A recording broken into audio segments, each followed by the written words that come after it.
Sebuah video viral di media sosial menampilkan kondisi toilet atau WC Petitenget, Kerobokan Kelot, Kuta Utara, Badung yang terlihat tidak terawat.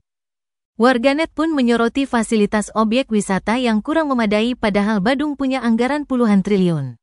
Kondisi toilet Petitenget itu dibagikan akun Instagram Info Kerobokan pada Selasa, tanggal 15 April tahun 2024.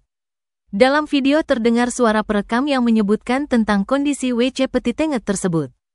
Postingan itu diunggah ulang oleh sejumlah akun Instagram.